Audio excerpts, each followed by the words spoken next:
Bom dia, sejam todos bem-vindos a esse nosso tempo que Deus nos permite para podermos assim ter em comunhão. Embora não podemos estar presentes, mas creio eu que esse é o meio pelo qual no momento podemos usar para assim mantermos a, a nossa vida cristã crescendo dia após dia com o conhecimento da palavra de Deus. Então, graças a Deus por cada um dos que estão aí nos ouvindo nesse momento.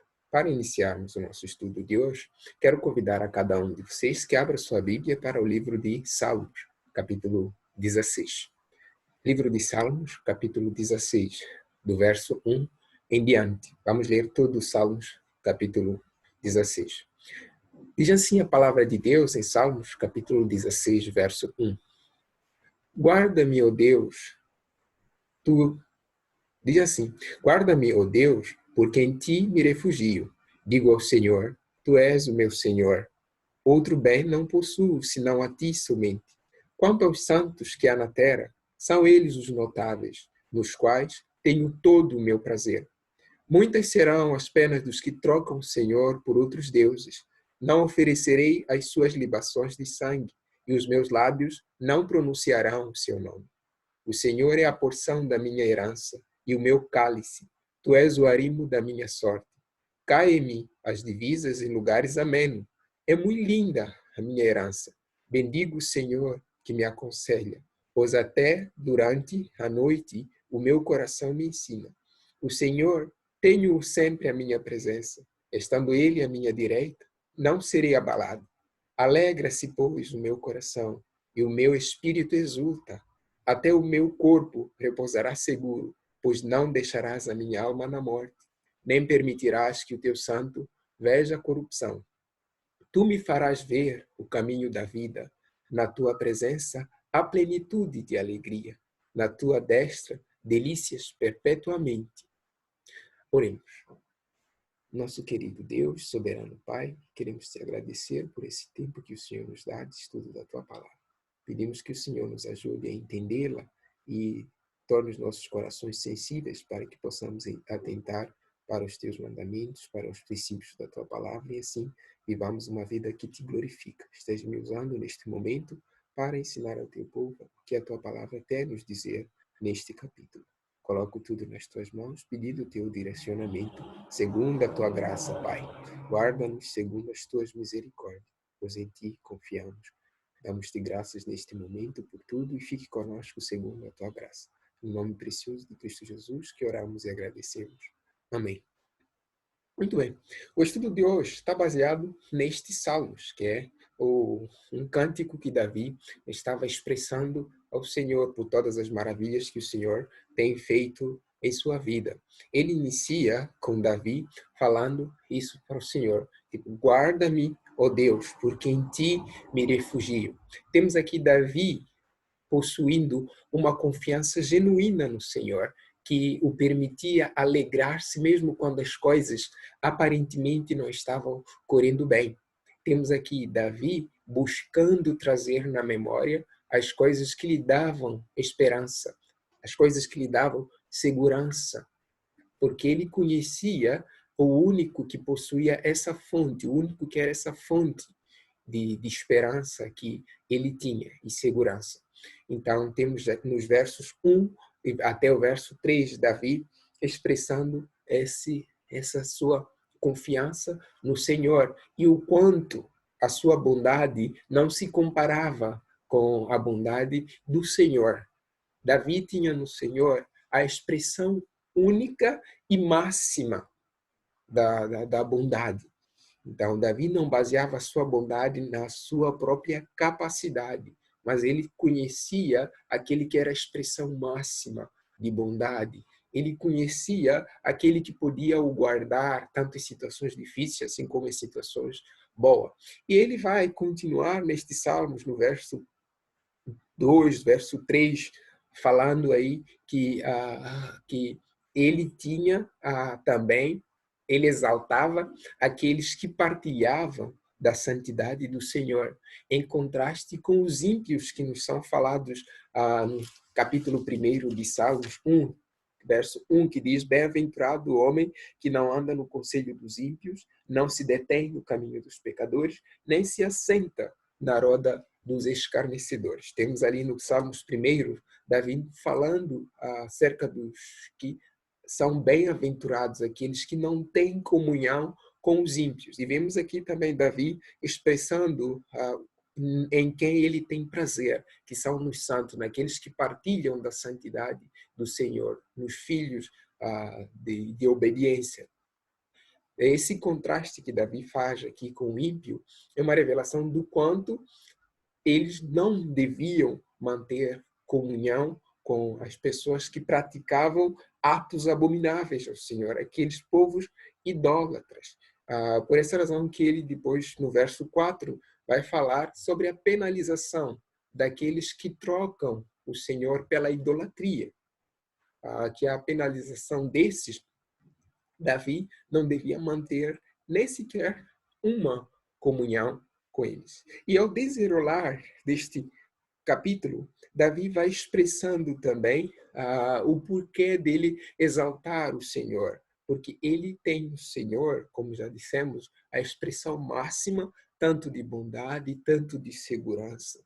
Ele sabia que nas mãos do Senhor ele estava seguro. E a partir do verso 5, verso 6, verso 7 e verso 8, encontramos Davi glorificando a Deus, porque o Senhor tinha lhe dado muitas bênçãos em sua vida. Ele olhava para a herança que Deus tinha dado para o seu povo. E ele também olhava para a proteção que o Senhor o dava em meio a todas as situações. Ele também via o Senhor como aquele que o aconselhava, mesmo deitado, mesmo em pé, onde quer que ele estivesse, o Senhor o guardava em segurança. E nos versos 8 em diante, vemos ele expressando sua alegria, o quanto ele estava satisfeito em Deus, em contraste com aqueles povos idólatras, em contraste com aqueles que adoravam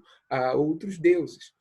O salmista achava seu prazer e esperança exclusiva somente no Senhor, porque ele expressava nele a mais profunda alegria que ele tinha de si mesmo. Então, nosso tema aqui de hoje, vendo toda essa confiança no Senhor, é de onde provém a nossa confiança. Esse é o nosso tema de hoje, de onde provém a nossa confiança. Deus é a fonte da nossa alegria. Deus é a fonte da nossa alegria porque dele procede a bondade dos nossos corações. Quando Davi expressa no primeiro verso: guarda-me, ó Deus, porque em ti me refugio, digo ao Senhor, tu és o meu Senhor, outro bem não possuo senão a ti. A versão corrigida vai falar que outra bondade não possuo senão a ti. Aqui nos mostrando que Davi tinha no Senhor a sua expressão máxima de bondade e sabia que a bondade provinha do Senhor, não provinha das suas próprias forças.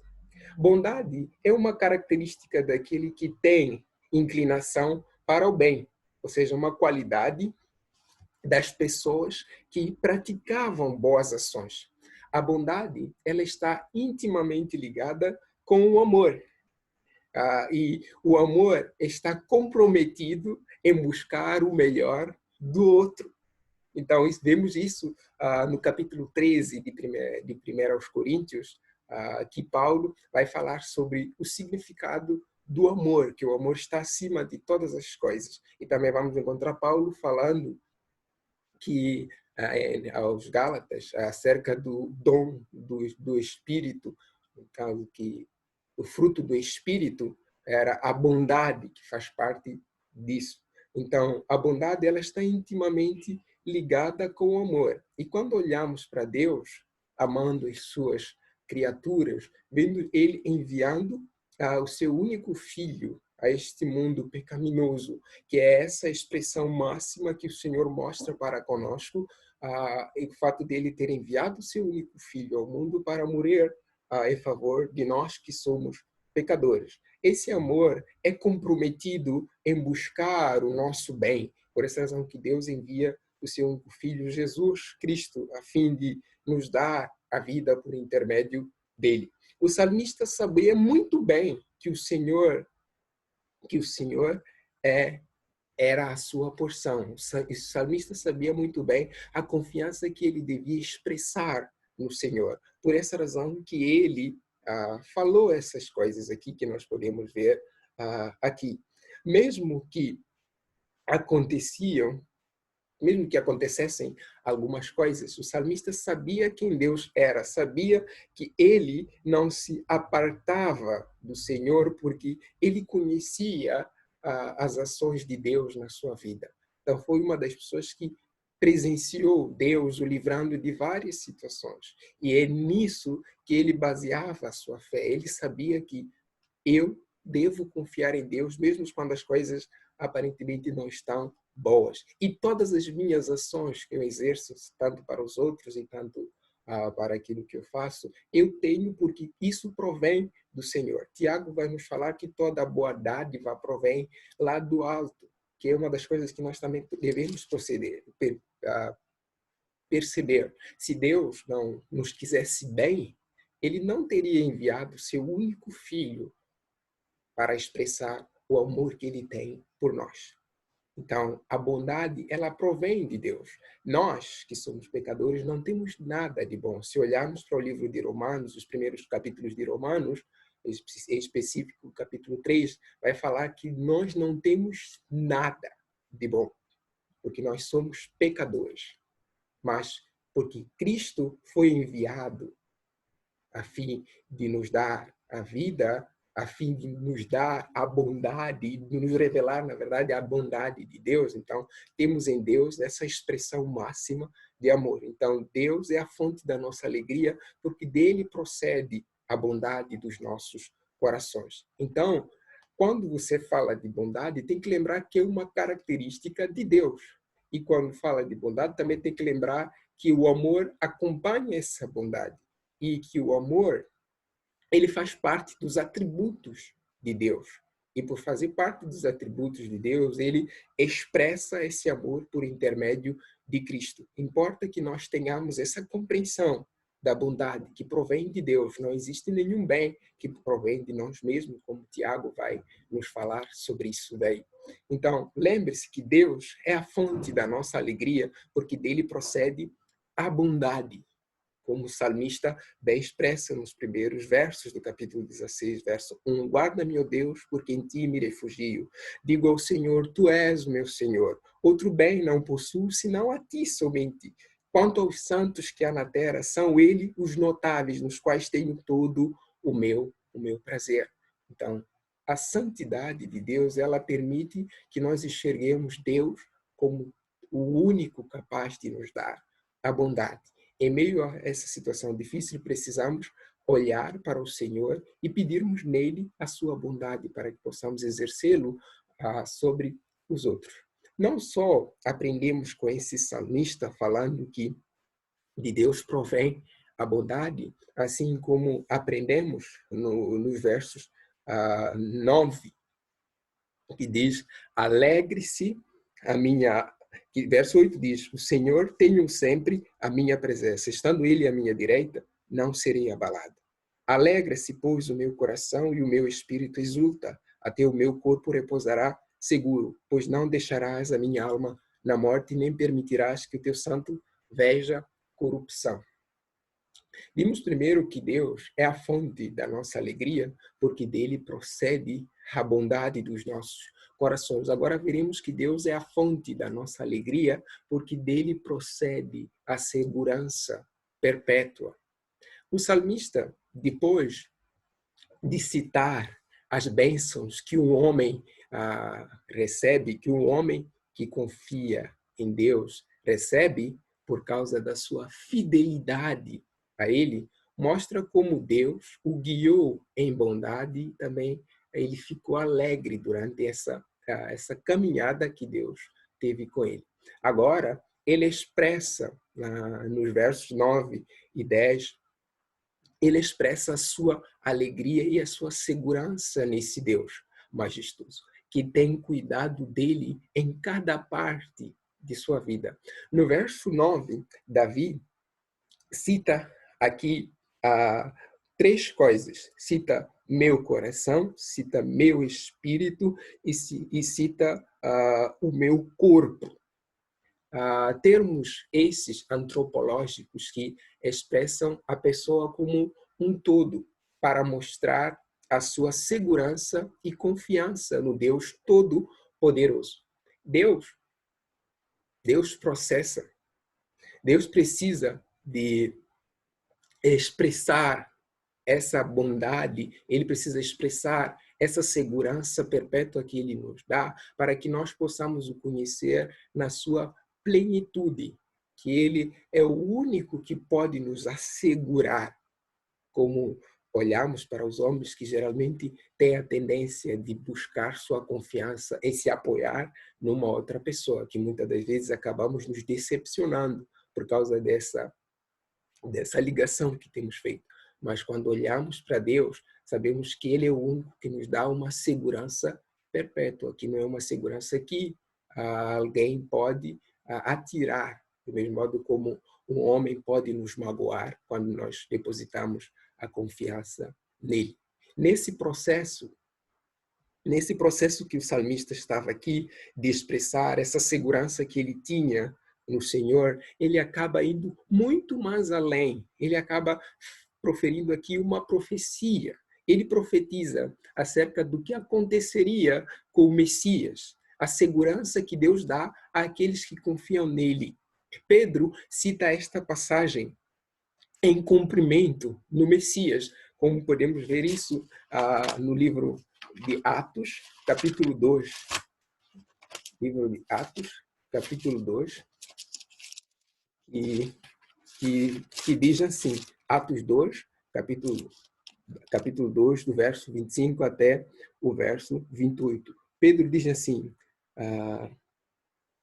porque a respeito dele diz Davi, diante de mim via sempre o Senhor, porque está à minha direita, para que eu não seja abalado. Por isso se alegrou o meu coração e a minha língua exultou. Além disto, também a minha própria carne repousará em esperança, porque não deixarás a minha alma na morte, nem permitirás que o teu santo veja a corrupção. Fizeste-me conhecer os caminhos da vida, encher-me-ás de alegria na tua presença. Aí ele vai expressar para os irmãos que ali estavam que isso tinha se cumprido do Messias que havia ressuscitado. Então, temos aqui o salmista mostrando que o seu descendente herdaria essa promessa perpétua que Davi expressa aqui neste salmo. Como o seu descendente Davi mostrava para nós aqui que ressuscitou, que Jesus ressuscitaria e que ele, em glória, do mesmo modo que Deus não permitirá que a morte destrua aquela plenitude de comunhão que a morte queira destruir, aquela plenitude de comunhão que os crentes desfrutam com o Senhor, como podemos ver isso no livro de 2 Coríntios 5, verso 6 até o verso 10, que Jesus diz que a vontade de Deus é que nenhum dos que o Pai lhe deu se percam, pelo contrário, ele o ressuscitará no último dia. E vemos também em João 6,39, essas passagens que Deus nos dá. Então, que segurança mais profunda podemos anelar, senão essa que provém do Senhor, essa segurança que é eterna, que não se baseia em algo perecível. Em suas mãos estamos seguros. Cristo morreu para os que vivem, não vivam mais para si, mas por aquele que deu a sua vida para eles. Temos Davi expressando isso que aconteceria com o Messias aqui no capítulo 16, nos versos 9 em diante. Do mesmo modo que Cristo morreu por nós, nós também devemos morrer para o pecado. Devemos deixar toda a natureza pecaminosa, porque de Deus provém toda a boa dádiva que há em nós. E porque provém dele, nós fazemos parte dela por meio da morte e da ressurreição de Cristo. Devemos observar isto como uma maneira de Deus nos ensinar estes requisitos. Davi estava expressando essa plena confiança que ele tinha no Senhor, porque ele conhecia muito bem quem era o Senhor. Por essa razão que ele, nesta passagem, expressa essa segurança que ele tinha no Senhor. Alegre-se, pois, o meu coração e o meu espírito exulta, até o meu corpo repousará seguro. Pois não deixarás a minha alma na morte, nem permitirás que o teu santo veja corrupção. Tu me farás ver os caminhos da vida. Na tua presença há plenitude de alegria. Na tua destra, delícias perpétuas. O salmista expressa isso porque ele confiava plenamente em Deus. Então, Deus é o único que é a fonte da nossa alegria. Deus é a fonte da nossa alegria porque dele procede a bondade e o amor. E também Deus é a fonte da nossa alegria porque dele procede a segurança perpétua. E por fim, Deus é a fonte da nossa alegria, porque dele procede a plenitude da vida. Como olhamos para o verso 11, que diz assim: Tu me farás ver os caminhos da vida. Na tua presença há plenitude de alegria. Na tua destra, delícias perpétuas. A plenitude da vida está muito intimamente ligado com a maneira como nós conhecemos o Deus, a maneira como Deus se revela a nós, suas criaturas, e hoje, seus filhos. Olhar para os caminhos da vida é olhar para a maneira como Deus quer que nós o sigamos em total submissão. Não precisamos ter um conhecimento parcial de Deus. Não devemos ter um conhecimento parcial de Deus, mas sim um conhecimento profundo que culmina com esse relacionamento adequado com este Deus que possui uma plenitude da vida. Saber que Deus é o Criador e sustentador da vida, como Paulo vai nos falar, e também como o salmista vai falar em Salmos 139, verso 6, e Paulo vai falar isso em Atos 17, verso 28. Capítulo 17 de Atos, verso 28, Paulo diz assim: Pois nele vivemos e nos movemos, e existimos como alguns dos vossos poetas têm dito, porque dele também somos geração. Temos Paulo aqui mostrando o quanto nós dependemos do Senhor, que nós vivemos e nos movemos somente por intermédio dele. É tão maravilhoso ouvir isso e ver, porque mostra a dimensão do nosso Deus, que é uma dimensão inacessível à nossa compreensão.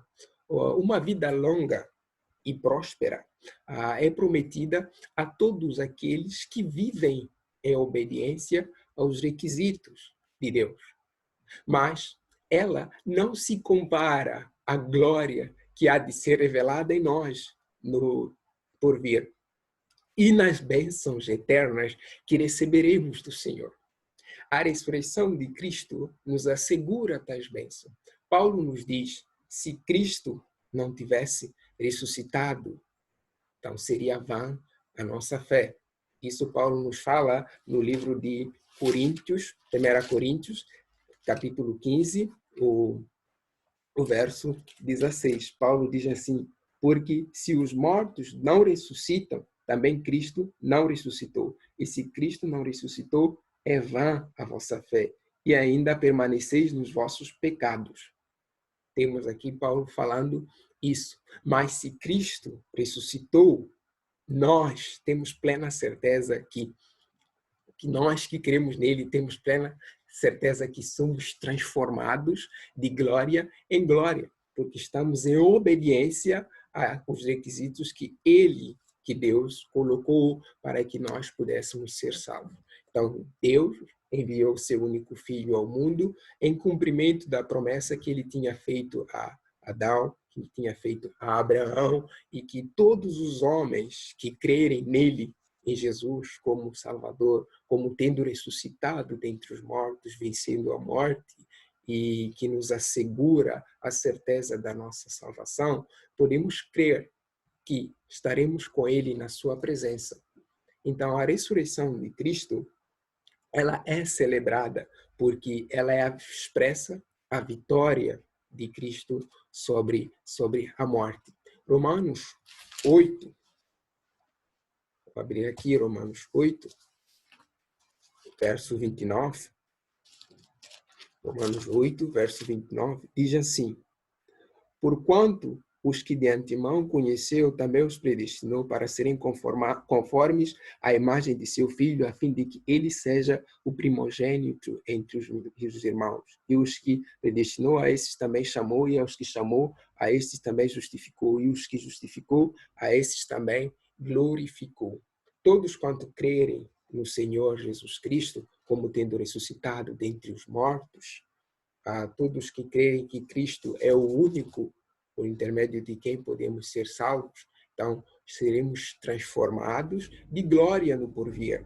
Deus, ao se manifestar a sua criatura, ele permite que nós o conheçamos como ele é e anelemos por um conhecimento mais sublime que está acima de nós mesmos. Que isso só será possível no porvir, quando Cristo voltar para arrebatar a sua igreja. Quando somos transformados de glória em glória, assim podemos entender a maravilha do crer em Deus, a maneira como Ele cuida dos seus com o passar do tempo. Então, as bênçãos divinas fluem com uma alegria acompanhante dessas bênçãos quando nós confiamos em Deus. Em lugar da morte, foi conferida vida abundante, porquanto os efeitos da morte foram anuladas com o sacrifício de Cristo. O Cristo ressuscitou dentre os mortos. E 1 Coríntios 15 vai nos falar: onde está, ó morte, a tua vitória? Essas perguntas retóricas que são colocadas aqui mostram que a morte não mais tem efeito naqueles que creem em Cristo Jesus como o único Salvador. Porque Cristo ressuscitou, então temos a plena certeza que nós também ressuscitaremos com Ele. Ou se não ressuscitaremos com Ele, Ele virá e nos levará para junto de si no arrebatamento. Então lembre-se disso. O salmista, ele tinha uma confiança plena no Senhor. Ele expressava sua alegria em crer em Deus. Do mesmo modo que nós, hoje, como igreja, devemos nos lembrar que a nossa fonte de alegria, independentemente de que situação estivermos a atravessar, é Deus. E dele procede a bondade e o amor, e dele procede a segurança perpétua, e por fim dele procede a plenitude da vida. E o verso 11, ele expressa isso muito bem. Tu me farás ver os caminhos da vida. Na tua presença, há plenitude de alegria. Na tua destra, delícias perpétuas. Então, importa que nós tenhamos uma boa compreensão disso e possamos trazer na memória aquilo que nos dá esperança. E assim possamos, em submissão a Deus, naquilo que Ele é, possamos confiar nele em qualquer situação que nós estivermos a atravessar. Que seja a nossa confiança voltada para o Senhor, porque esses salmos expressam isso, essa confiança que Davi tinha por meio de um cântico, do mesmo modo que nós também devemos expressar, tanto por meio do cântico, tanto por meio da escrita, daquilo que Deus tem feito em nossas vidas, e possamos expressar no seu todo. Então, graças a Deus por todos que estiveram aí nos acompanhando, que Deus possa nos abençoar. Vamos orar. Senhor, damos-te graças por esse tempo que o Senhor nos concedeu. Abençoa-nos segundo a tua graça, no nome precioso de Cristo Jesus, é que pedimos o teu avivamento para que possamos suportar todas essas situações, confiando em ti somente, que é o Senhor, nosso livramento. No nome de Cristo Jesus que oramos. Amém.